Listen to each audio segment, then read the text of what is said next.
Fall 1941. John Wayne was filming at San Diego Naval Base when a young sailor asked for an autograph. Wayne refused. Weeks later, that sailor died at Pearl Harbor. What Wayne did next, a secret visit years later that changed 2 lives, would remain hidden from the world for decades. Here is the story. San Diego Naval Base, October 1941. John Wayne is filming 7 Sinners, naval drama. He plays a merchant marine. The studio wants authenticity, so they're shooting on an actual base with real sailors as extras. Between setups, Wayne stands near the craft services table. Coffee, cigarette. Tired. They've been shooting for 12 hours. A young sailor approaches, 22 years old maybe, clean uniform, nervous smile. He's holding a small notebook and a pen. "Mr. Wayne, sir? Could I get your autograph?" Wayne looks up, annoyed, not at the kid, at everything. The heat, the long day, his pending divorce, the weight of a career that never stops moving. "Not now, kid." The sailor's smile falters. "I understand, sir. It's just, we're shipping out next week, to Pearl Harbor. Might not get another chance." Wayne's irritation spikes. He doesn't know why, doesn't examine it, just reacts. "Then you should be prepping for duty, not chasing actors." The words come out harder than intended, dismissive, cold. The sailor's face flushes. "Yes, sir. Sorry to bother you." He walks away, shoulders tight, embarrassed. Wayne watches him go, feels a flash of guilt, thinks about calling him back. Doesn't. The assistant director calls for the next shot. Wayne moves on, forgets about it. The sailor's name was Robert Carson, private, U.S. Navy, from Bakersfield, California. He shipped out to Pearl Harbor 6 days later. Wayne would remember his face for the rest of his life. December 7th, 1941. Pearl Harbor attack. Wayne hears about it on the radio like everyone else. The shock, the rage, the immediate understanding that everything has changed. He reads the casualty lists obsessively over the next 2 weeks. Names, ages, hometowns, boys who died before they could become men. December 21st, Los Angeles Times, page 4. List of California casualties. His eyes scan down. Stop. Private Robert Carson, 22, Bakersfield, USS Arizona. Wayne's stomach drops. The kid. The autograph. "We're shipping out to Pearl Harbor." That was 6 weeks ago. Robert went from asking for an autograph to dying in an explosion. 6 weeks between a dismissal and death. Wayne sits with that for 3 days. Can't eat, can't sleep, can't shake the image of that young face, embarrassed, walking away. He tells himself it's not his fault. It's war. Thousands died. One refused autograph doesn't matter in the scope of such devastation. But it matters to Wayne, because he knows something that haunts him. That kid's last interaction with a hero was rejection. January 1942. Wayne can't let it go. He calls the Navy, asks for next of kin information. "Why do you need this, Mr. Wayne?" "I knew Private Carson, briefly. I need to write to his mother." They give him an address, Elizabeth Carson, Bakersfield, California. Wayne sits at his desk, stares at blank paper for an hour, then writes, "Dear Mrs. Carson, you don't know me, but I met your son Robert in October before he shipped out. He asked me for something small, an autograph, and I refused him. I was tired, impatient, and unkind. Those are explanations, not excuses. I can't stop thinking about that moment. Your son went to war, died serving his country, and his last memory of meeting someone he admired was rejection. I failed him. I'm sorry. This letter can't change anything, but I needed you to know that Robert mattered, that I remember him, that I carry the weight of my small cruelty and will carry it for the rest of my life. With deepest respect and regret, John Wayne, Marion Morrison." He mails it, doesn't expect a response, doesn't deserve one. 3 weeks later, a letter arrives. Bakersfield postmark, shaky handwriting. "Dear Mr. Wayne, your letter found me in a dark place. I've been drowning in grief since December. Robert was my son, my joy, my reason for getting up in the morning. But your letter did something unexpected. It reminded me that Robert lived, that he had dreams, ambitions, moments of courage, that he approached a movie star he admired, even though he was nervous. That's the Robert I want to remember, brave enough to ask for what he wanted. You didn't kill my son, The Japanese did. What you did was human. Tired, impatient. We've all had those moments. Robert would have forgiven you instantly. He was like that. Quick to forgive, slow to judge. I forgive you too. Please, forgive yourself. You took the time to write me. That's more than most people would do. Thank you for remembering Robert. Thank you for carrying his memory. Yours in gratitude, Elizabeth Carson. Wayne reads it 3 times. Her handwriting, her grace. Her son died, and she's comforting the man who was unkind to him. He puts the letter in his desk drawer, keeps it there, reads it when the guilt gets too heavy. But reading it doesn't erase the debt. Forgiveness doesn't erase the obligation. Wayne thinks about Elizabeth Carson often over the next 3 years. War continues. He makes movies. Feels guilty about that too, acting while men die. The war ends, 1945, August. Wayne is filming in Fresno, Central California. Hot, dusty, western. One evening, sitting in his hotel room, he realizes, Bakersfield is 40 miles south. Elizabeth Carson is 40 miles away. He can visit, should visit, pay respects in person, not just on paper. He's terrified. What do you say to a mother whose son you failed? How do you show up uninvited with your guilt and expect, what, absolution? But not going feels worse. August 12, 1945. Wayne drives to Bakersfield. Small town, agricultural, working class. He finds the address on Elizabeth's letters. A small house, worn paint, overgrown yard. The kind of place where people are holding on by their fingernails. Wayne sits in his car for 10 minutes, sweating. Not from heat, from fear. He's holding flowers, yellow roses, bought them at a shop down the street. They look stupid now, inadequate. What are flowers to a dead son? He almost leaves, almost drives away, then thinks, you don't get to run from this. You came here, finish it. He walks to the door, knocks. A woman answers, 50 years old, maybe older, thin, gray hair, eyes that have cried too much. Mrs. Carson? She stares at him. Recognition flickers. Mr. Wayne? Yes, ma'am. I'm sorry to show up unannounced. I was nearby and I wanted to pay my respects. In person. Her hand goes to her mouth. You came. If this is a bad time, no, please, come in. He follows her inside. Small living room, worn furniture, photographs on every surface. Robert in uniform, smiling. Alive in pictures, gone everywhere else. Elizabeth gestures to the couch. Wayne sits. Places the flowers on the coffee table. They look even more inadequate here. I'll make coffee, she says.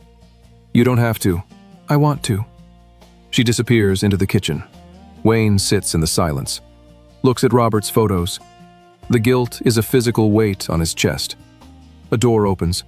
A woman enters from the back of the house. Early 20s, tired eyes. Work clothes, simple blouse, slacks, hair pulled back. She stops when she sees Wayne. Recognition. Surprise. You're John Wayne. Yes, ma'am. I'm Susan, Robert's sister. Wayne stands, shakes her hand, sees the resemblance immediately. Same eyes, same shape of the face. Robert's sister. I'm sorry about your brother. Thank you. She glances toward the kitchen. Mom didn't tell me you were coming. She didn't know. I should have called first. No, this is kind. Elizabeth returns with coffee, sees Susan. Oh, you met my daughter. Yes, ma'am. They sit. Wayne, Elizabeth, Susan. Awkward silence for a moment. Then Elizabeth speaks. Why did you come, Mr. Wayne? Really? Wayne sets his coffee down, looks at his hands. Because writing a letter wasn't enough. Because I've been carrying what I did for 4 years. Because I needed to see you. To see Robert's home. To make it real instead of just words on paper. You don't owe us anything, Elizabeth says gently. Yes, I do. Susan watches him closely. You met Robert? Briefly, 6 weeks before he died. He asked me for an autograph and I refused him. I was rude, dismissive. That's been eating at me since. Susan's jaw tightens. Not anger, something else. Sadness, maybe. That sounds like Robert. He loved your movies, talked about meeting you for weeks after he enlisted. Wayne's throat closes. I wish I'd signed that autograph. He wouldn't have held it against you, Susan says. He forgave everyone. It drove me crazy growing up. He'd get in fights defending me, then forgive the bully the next day. Elizabeth nods, tears in her eyes. He was too good for this world. They sit in silence. Then Wayne notices something. Elizabeth is thin, too thin. Her hands shake slightly when she lifts her coffee cup. Mrs. Carson, are you well? She smiles, sad, knowing. I'm dying, Mr. Wayne. Cancer. The doctors say maybe 6 months, maybe less. Wayne's chest tightens. I'm sorry. Don't be. I'll see Robert soon. Susan's face is stone. Wayne sees it. The daughter who's about to lose her mother, who already lost her brother. The weight she's carrying alone. What will you do? Wayne asks Susan gently. She shrugs. Keep working. I'm a beautician, at a salon downtown.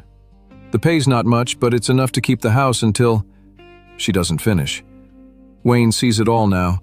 The worn furniture, the overgrown yard, the exhaustion in Susan's eyes. This family is barely surviving. He stays for 2 hours, talks about Robert. Elizabeth shares stories. Susan adds memories. Wayne listens, absorbs, tries to know the man he dismissed. When he leaves, he shakes Elizabeth's hand, holds it a moment longer than necessary. Thank you for your letter, for your grace. I didn't deserve it. You earned it by coming here, Elizabeth says. That took courage. Wayne shakes Susan's hand too. Take care of your mother. I will. He drives back to Fresno. Can't stop thinking about them. Have you ever tried to fix something that can't be fixed, only honored? Sometimes the debt we carry isn't meant to be erased, just carried with dignity. Wayne calls his doctor the next morning, Dr. Paul Chen, friend, discreet. Paul, I need your help with something, privately. What's going on, Duke? There's a woman in Bakersfield, terminal cancer, no money. Her son died at Pearl Harbor. Can you arrange hospital care for her? Duke, I'll cover everything, but it needs to be anonymous. She can't know it's me. Silence on the line. Then, I know someone at Kern County Hospital. Let me make some calls. Thank you. Duke, why? Because I owe her son, and this is all I can do. 2 weeks later, Elizabeth receives a visit from county officials. Mrs. Carson, you've been selected for a special treatment program, experimental cancer therapy. All costs covered by a benefactor program. Elizabeth is confused. Who's paying for this? We're not at liberty to say. Will you accept? Susan is standing beside her mother. She knows immediately. Looks at the official. It's John Wayne, isn't it? The official's face remains neutral. We can't disclose. It's okay. Susan takes her mother's hand. Mom, we should accept. Elizabeth looks at her daughter, understands. He shouldn't have to. Let him do this, Mom. He needs to. And you need it. Elizabeth agrees. She spends the next month at Kern County Hospital. Private room, real doctors, pain medication, dignity. Susan visits every day after work, sits beside her mother, holds her hand. Elizabeth dies in October 1945, peacefully, in a clean bed, with her daughter beside her, not in pain, not alone. Wayne receives word through Dr. Chen, sits in his study, cries for a woman he met once and a son he barely knew. He writes another letter, to Susan this time. Dear Susan, your mother was a remarkable woman. She forgave me when I didn't deserve forgiveness. She faced death with more grace than most people face life. I'm sorry I couldn't save her. I'm sorry Robert is gone. I'm sorry you've lost so much. Enclosed is some money. Not charity, not pity, just a chance. Start something, build something, live a life your brother and mother would be proud of. Take care of yourself. Duke. The envelope contains $2,000, equivalent to $30,000 today. Susan reads the letter 3 times, counts the money, sits in her empty house and cries. She could resent him, could throw the money back, could tell him to keep his guilt. Instead, she uses it. March 1948, 2.5 years later. Susan opens Carson's beauty salon on Main Street in Bakersfield. Small shop, 4 chairs, clean, hers, She writes Wayne a letter. "Dear Duke, you don't know how many times I've started this letter and stopped. What do you say to someone who changed your life? The salon opened last week. Carson's Beauty Salon. It's small, but it's mine. Robert would be proud. Mom would be proud. None of this would exist without you. The hospital gave Mom dignity in her final weeks. The money you sent gave me a future. I don't know how to repay you. Thank you for remembering us. Thank you for not forgetting. Gratefully, Susan Carson." Wayne receives the letter at his Newport Beach home, reads it in his study, feels something loosen in his chest. Not absolution, not release, but something close to peace. He calls a furniture maker in Los Angeles. "I need a mirror, large, ornate, the kind you'd hang in a business, something special." "What's the budget?" "No budget, make it beautiful." 2 weeks later, a crate arrives at Carson's Beauty Salon. Susan opens it carefully. Inside, a mirror. 4 feet tall, 3 feet wide, gold Baroque frame, ornate, expensive, stunning. A note attached. "For your shop, good luck, Duke." Susan stands in her empty salon holding the note. The mirror leans against the wall, reflecting the afternoon light. She knows what she needs to do. She hangs the mirror in the center of the main wall, eye level, impossible to miss. Then she gathers 3 photographs. Robert's Navy portrait, young, proud, uniform, crisp. The brother who died at 22. Her mother Elizabeth, older photo, kind face. The woman who forgave a stranger's small cruelty. John Wayne, not an autograph, just a photo. The man who remembered when he didn't have to. She arranges them around the mirror. Robert to the left, Elizabeth above, Wayne to the right.